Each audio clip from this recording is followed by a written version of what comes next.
औरंगजेबाला अहमदनगरच्या छावणीत थोडा आराम मिळाला होता. काठी टेकत टेकत तो गुलाबबारीतून चक्कर मारू लागला. अधूनमधून गवाक्षातून सरदारांना दर्शनही देऊ लागला. झिनोतुन्निसा त्याची मुलगी आणि हकीम त्यांची काळजी घेत होते. आता एका नवीन व्याधीने डोके वर काढले होते. रोज रात्री झोपेत दचकून अचानक जागी. ही गोष्ट फक्त हकीम आणि शहजादी झिनोतुन्निसा या दोघांनाच माहिती होती. त्यांनी सुद्धा ही गोष्ट बाहेर कुठे समजू दिली नाही. शहजादीला मात्र ह्या गोष्टीची खूप काळजी वाटू लागली. नवीनच निर्माण झालेल्या ह्या आफतीने झिनोतुन्निसाची काळजी वाढली होती. मनाचा हिय्या करून शहजादीने या व्याधीचे मूळ शोधण्याचे ठरवले. एक दिवस तिने आपल्या पित्याची शुश्रूषा करण्यासाठी त्याच्या शयनकक्षात थांबायचे ठरवले. संध्याकाळची नमाज व खाना उरकल्यानंतर औरंगजेब आपल्या बिछाईतीवर झोपला. त्याला गाढ झोप लागली होती. त्याच्या समोर एका आसनावर शहजादी बसली होती. झोपेने अधूनमधून तिचे डोळे मिटत होते. मध्यरात्र झाली होती. छावणीच्या बाहेर लांबून घोड्यांच्या खिंकाळण्याचे व खूर घासण्याचे आवाज येऊ लागले.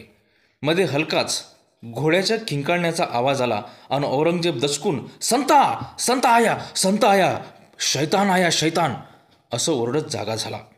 शहजादी दचकून जागी झाली. घाबरत आपल्या पित्यापाशी आली. तिने आपल्या पित्याचा चेहरा पाहिला आणि तिच्या काळजाचं पाणी पाणी झालं. इतक्या घाबरलेल्या अवस्थेत तिने त्याला कधीच पाहिले नव्हते. औरंगजेबाचा पूर्ण चेहरा घामाने डबडबला होता. डोळे भूत पाहिल्याप्रमाणे भेदरले होते. त्याच घाबरलेल्या अवस्थेत तिने गडबडीत सुरईतील पाणी पात्रात ओतून त्याला दिले आणि काळजीने विचारले, क्या हुआ अब्बू? कोई बुरा ख्वाब देखा आपने? हाँ शहजादी, बहुत बुरा ख्वाब देखा हमने. किसका ख्वाब? संता का नाम आप ले रहे थे, उसी का ख्वाब था क्या? हाँ शहजादी, लेकिन उससे गुजरे तो 8-9 साल बीत गए, फिर भी.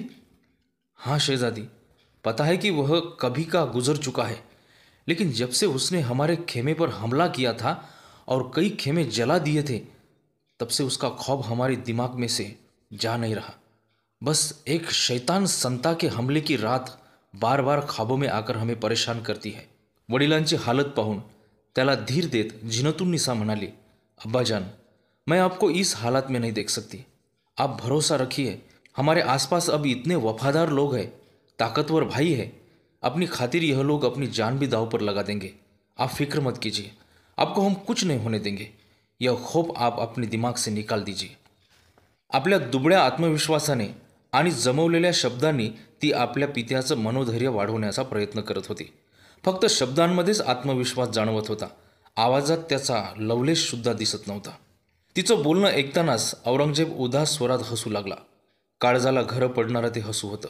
हसता हसता तो बोलू लागला, वफादार लोग, ताकतवर भाई, शानो शौकत, दारू गोला, तोहफे, सब सब फजूल है, सब बकवास है. हमारे वफादार लोग इतने वफादार निकले कि वह दुश्मनों से हाथ मिलाकर हमसे रहम की उम्मीद मांगने लगे. और शहजादे, हमारे शहजादे तो इतने बेहया और मक्कार निकले कि हमारे दुश्मन के साथ मिलकर हमारे तख्त पर बैठने की साजिश करने लगे. अब किस पर भरोसा करें? यहाँ साया भी अंधेरे में अपना साथ छोड़ देता है. तुम्हें एक बात बताता हूँ, फिर हमारे कहने पर तुम्हें यकीन होगा. झिनोतुन्निसा एकाग्रतेने त्याचं बोलणं लक्ष देऊन ऐकत होती. खोल श्वास घेऊन औरंगजेब बोलू लागला, दख्खन में आकर हम 9 साल के बाद पहली बार फतेह से रूबरू हो गए. 9 साल हमारी फौज को धूल चटाने वाला जहन्नुमी संभा आखिर कैद हो गया.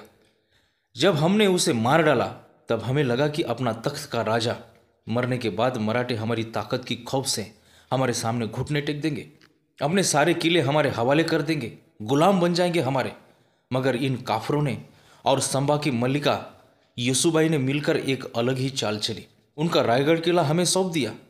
संभा की मल्लिका खुद अपने बेटे के साथ हमारे कैद में आ गई, लेकिन दूसरे रास्ते से शिवा के दूसरे लड़के राजाराम को भगाकर जिंजी पर पहुंचाया और एक नई बगावत राजाराम के नाम से दक्खन में पैदा हो गई थी. इसी वजह से निशाना ताने हमारी खड़ी फौज शिवा के किलों पर जिंजी तक फैल गई. जिसका नाम भी आज तक सुना नहीं था, वह राजाराम हमारे खिलाफ लड़ने की खातिर खड़ा हो गया. अपनी खुद की बेटी की तरह हम संभा की मल्लिका को आज तक संभाल रहे हैं, मगर अपना भतीजा और अपने भाई की बीवी मौत के मुंह में है, इसका भी खौफ उस नादान राजाराम को नहीं था. राजाराम ने जिंजी किले पर ही अपनी तख्त निशानी का ऐलान किया. अब हमारा एक ही मकसद था, राजाराम को कैद करना. शहजादी शांतपणे सगळं ऐकून घेत होती. थोडं थांबून औरंगजेब पुढे बोलू लागला. हमने जिंजी किला जीतने के लिए हमारे बहादुर सिपाह सालार जुल्फिकार खान को भेजा. साथ में शहजादा कामबख्श भी थे और वजीर आसद खान भी थे. हजारों की फौज लेकर वह जिंजी जीतने के लिए गए. जिंजी के बुलंद किले के साथ उन्होंने अपनी फौज कायम की.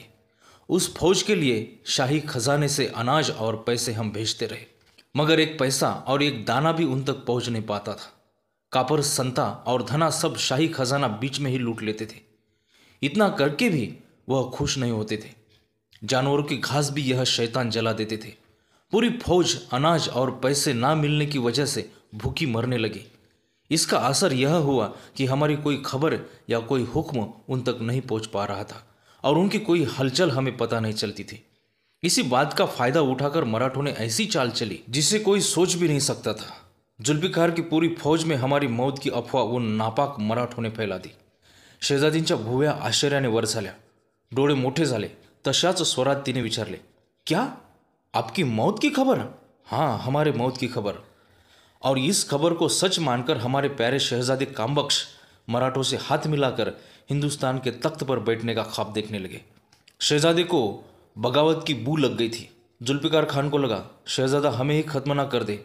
अच्छा हुआ कि उसने कामबख्श को कैद करके हमारे पास भेजा, नहीं तो मराठों से पहले हमें अपने बेटे से ही जंग लढणी पडती थी. ह्या आश्चर्यकारक गोष्टी शहजादी डोळे मोठे करून ऐकत होती. आपला भाऊ सत्ता मिळवण्यासाठी ह्या थराला जाऊ शकतो ही गोष्ट तिच्यासाठी थक्क करणारी होती. तिला मनातून खेदही वाटत होता. पुढे काय घडलं हे ऐकण्यासाठी ती उत्सुक होती. आता झिन्नतची पूर्ण झोप उडाली होती. आपल्या एक एक बहादूर सरदारांचे असे विचित्र वागणे तिला नवीन होते. आपल्या सैनिकांची एवढी नामुष्की ऐकून तिच्या तोंडून शब्द फुटत नव्हता. औरंगजेब पात्रातील थोडे पाणी प्यायला. क्षणभर झिनतुन्निसाच्या चेहऱ्यांवरचे भाव टिपत लोळाला थोडा रेलून बसला व पुन्हा बोलू लागला. एक बार संता ने बीजापुर पर हमला किया था. उसे रोकने के लिए हमने कासिम खान को भेजा था. उसके साथ हमने खानाजाद खान को भी शाही फौज लेके भेजा था. कासिम खान ने इन सब अमीरों को अपनी खिदमत पेश करने के लिए उसके खेमे में थोड़ी दूरी तक बड़ी शाही दावत रखी. तभी शैतान संता ने खेमे पर ही हमला बोल दिया.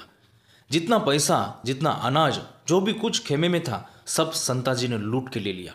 शाही दावत में मशगूल कासिम खान को यह बात पता चली तब फौज के सभी लोग खेमे में लगाई हुई आग में जलकर राख हो गए थे. कासिम खान भागते हुए अपने खेमे तक आया तो संता की दूसरी टुकड़ी ने वहां दावत की जगह पर हमला बोल दिया था. दोनों तरफ शाही फौज मराठों की गिरफ्त में आ गई थी. इतनी तबाही से भी यह शैतान संता खुश नहीं हुआ. उसकी तीसरी टुकड़ी ने लड़ने वाले मुगल सिपाहियों पर हमला किया. तीनों तरफ से मराठों से घिरे हुए मुगल फौज ने अपने जहन में संता का खौफ बिठा लिया. संता जी के खिलाफ लड़ने का जुनून और ताकत खो बैठे. आखिर तीसरी लड़ाई हुई. एक ही घंटे में मुगलों की शिकस्त हो गई. कासिम खान ने इज्जत की खातिर किले के अंदर ही खुदकुशी कर ली. मराठों ने जिस्म ढकने के लिए सिर्फ लिबाज रखा था हम पर. रिहाई के वक्त हर आदमी को एक रोटी और एक लोटा पानी देकर मराठे बाहर भेज रहे थे. संता ने मुगलों की सबसे अमीर और बहादुर फौज की ऐसी हालत कर दी थी कि पूछो मत.